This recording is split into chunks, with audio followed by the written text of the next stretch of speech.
one dentist's surprise discovery when he resigned as a Delta PPO provider. I'm really I'm excited curious, about Gary. this.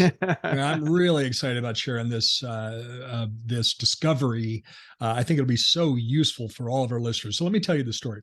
So this is a client in our Thriving Dentist Coaching, and he's in a larger town in Illinois. Very competitive, lots of other dentists. He's not in Chicago, but it's a larger town. I'll leave the details out for confidentiality, but I'll share with you what happened. And so as we're marching through resigning, as you know, Naren, many doctors feel like they can, with guidance and with some help and with some coaching, they can successfully resign from some of the smaller plans. But it's the bigger plans that usually scare them. And Delta is usually the big 5,000-pound gorilla. Yes. Not always. Sometimes in some states, it could be Aetna or it could be MetLife or something else. But in most offices, the 5,000-pound bully is Delta.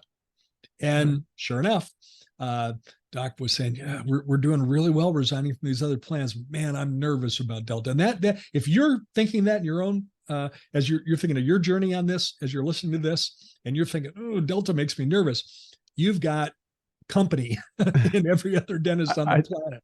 I think I know this particular doctor. He's actually a mutual client. And such an awesome gentleman, amazing team. He's like what I would call a servant leader.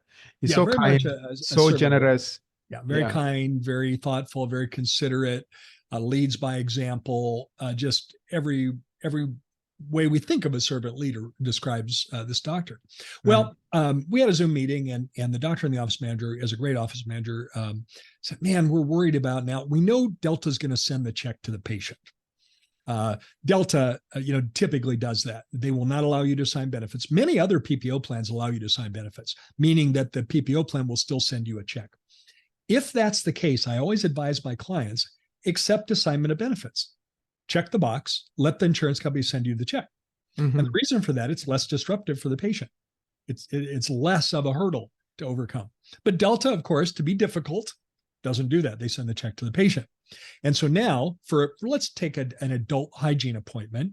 In the past, when he was in network, patient didn't have to pay anything. Remember, that's covered at 100% by the Delta PPO plan. And now the office is thinking, I've got to ask that patient for payment at time of service, and then Delta is going to reimburse the patient. Delta is going to send the patient a check. And so both doctor and the office manager said, that just makes me really nervous. And I think with our patient, we have a lot of regular blue collar, working patients. And I'm concerned that's going to be a deal breaker for a lot of them. I said, well, a lot of other dentists have felt that way.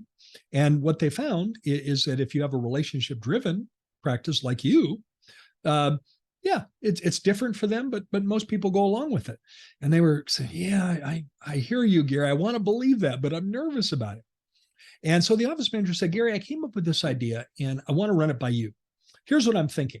What if we had the patient sign a credit or debit card authorization form at the time of service? So we don't collect payment, but they just sign an authorization for us, provide a debit or credit card. We keep that on file, and then we run the charge 3 weeks later. We'll reach out to the patient, get approval to run the charge on that date, and then we'll run that charge 3 weeks later. Because by then, they will have gotten the check from Delta. And I said, well, I wouldn't recommend that. Because of the extra workload that's going to take, and the fact that you're going to have some failures and it's going to be a challenge. I wouldn't recommend that. But you guys know your patients, and we talked more about it. And I said, it is going to create an administrative burden on your practice. And the office manager said, I've talked to, this is a larger office, multiple doctors and large hygiene. And she said, all of my business team members are on board with this. They think it's a good idea.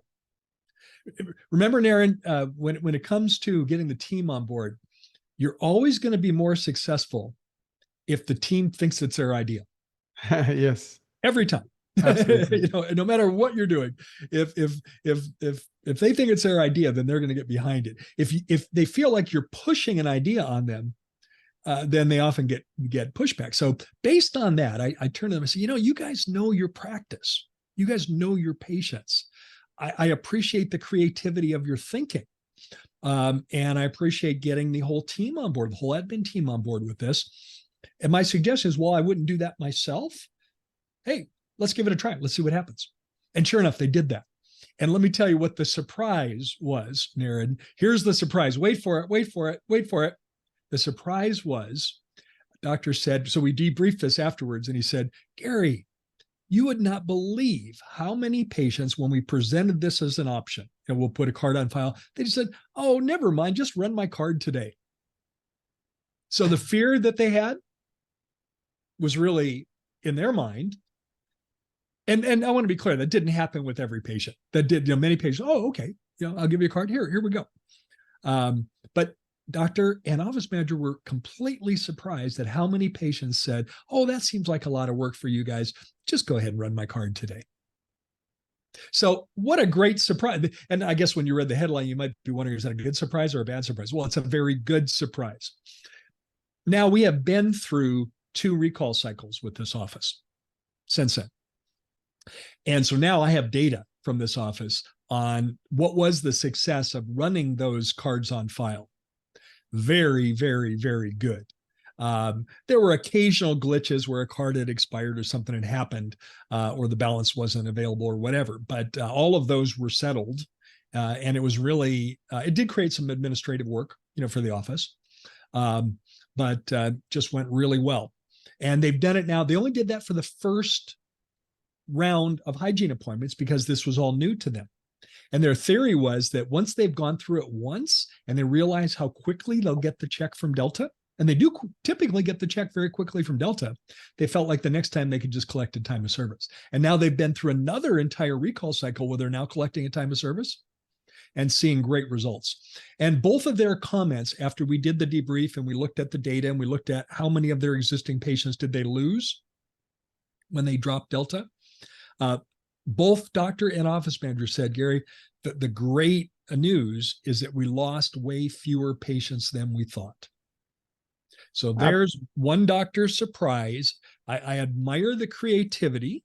I'll leave it up to you as a listener to decide if you would like to do it that way. I wouldn't because of the increased administrative burden, but it could fit a particular practice as it fit this practice. So I thought this would make a fun story to share with you in the Less Insurance Dependence podcast, because, the truth is, when you now have to collect a time of service from that Delta, this never had to pay when it's an adult hygiene appointment, they're not going to like that. That's an upset.